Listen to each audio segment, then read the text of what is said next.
Made some changes to the Nova here. I took that tunnel ram off. Too much fiddling around with it, and idle kept going up and down. And there, I went back to this single plane with a 750 Demon. Did put some Skip White new kit on the block heads on it. They're pretty good heads. I had them checked out by machinists, and the valve job was good. And we cleaned them up a little bit and port matched them to the intake, to Edelbrock intake gaskets. But other than that, that's all we did to them. It seemed to run pretty good. So we got them on there. It's 383, about 11.5, 11.3 compression.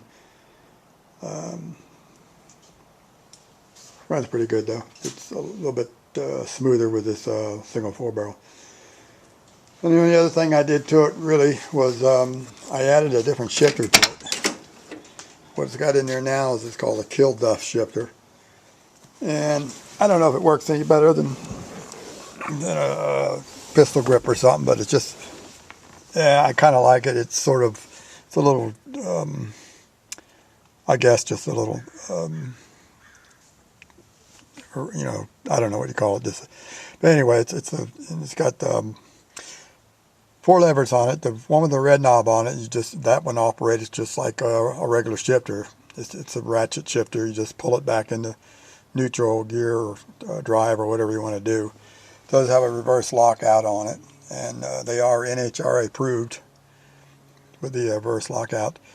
And the way it works is take the lockout out, and like I say, you can just pull. That's reverse. And there's neutral, and you got drive, second, and first. What's cool about it, if you go back to neutral, when you move this knob, these knobs will move to whatever this is. If you put it in third gear, these will actually move. So if you can see, that's drive. If you pull all the way down low, all the knobs, these 3 knobs will go forward. So now you're in first gear. So if you take off, then this knob is to go to second gear. You just pull it straight back. That's second gear. And then the other knob for third gear, you pull that straight back. That's third gear. And if you want to go to neutral, like if you're drag racing and you get to the end of it, you want to go to neutral, you just take this, pull it back, and that's neutral. And you can upshift it if you're in neutral here. If you want to go back to third, just push that forward. You're in third gear again. Second gear, as you notice, the red knob keeps moving. Second gear and first gear. That knob will move. And all these are, so right now you're back into first gear. And if you just want to go back into third gear with this, you'll see these move. You're in third gear right there. And then neutral is here and everything is straight. Reverse, you just go back into reverse, push it forward because I got the lockout. The knob locks itself, so the lockout locks out. And then park. And once you're in park, all these are locked. You can't move them now. If you were to hit one of these, they won't move because it's locked out. So it's pretty cool. And they got the line lock on the first gear. So, like I say, if you watch these knobs, I pull it back, all those knobs go forward. So now you're ready to go. If you want to do a burnout with it, it's pretty easy. You're in first gear now. So I put the burnout knob on the second gear shift right here. So if you take off in first gear, for a couple seconds and then just pull it back into second gear, and you're, with a button still pushed, and you're still doing a burnout in second gear. Then when you get done with it, let off gas, you just, if you want to, just pull that last knob and you're back into neutral again. Then when you're ready to stage, you just pull all the way back. These go forward again.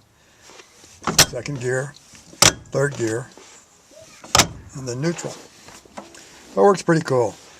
And then as you say, you're neutral, reverse, and now you're back in the park. And then to switch it, you just move that lever. Now I can't get it in. You can see I can't get it into reverse now because the reverse lockout is in there. So that's pretty good. And then these are locked in. Like I say, nothing moves as long as it's in it. So it works pretty cool. And nothing else that looks nasty. Gives you something. I don't know, it's almost like having a 4-speed in it, and it's almost like having a reverse shifter, reverse valve body, because instead of pushing it like you did on the Hearst, you pull everything, so it's a lot easier to pull than to push, and you don't have a button. Now, I think on Hearst, you also had to push the button in and push the lever forward. With these, you don't have to do that. They lock out automatically. And it's almost like a reverse valve body because you're pulling down to get into third gear instead of, going back up. So anyway, that's the Kilduf, and it's a pretty cool ship there. It uses a B&M single cable. There's no adjustment here. All the adjustment is down on the transmission end, and it took me longer to bolt it in than it did to hook everything back up to it. And it's easy, and it works great. I took it around the block, and it works fine. And so it's ready to go. So that's where I'm at.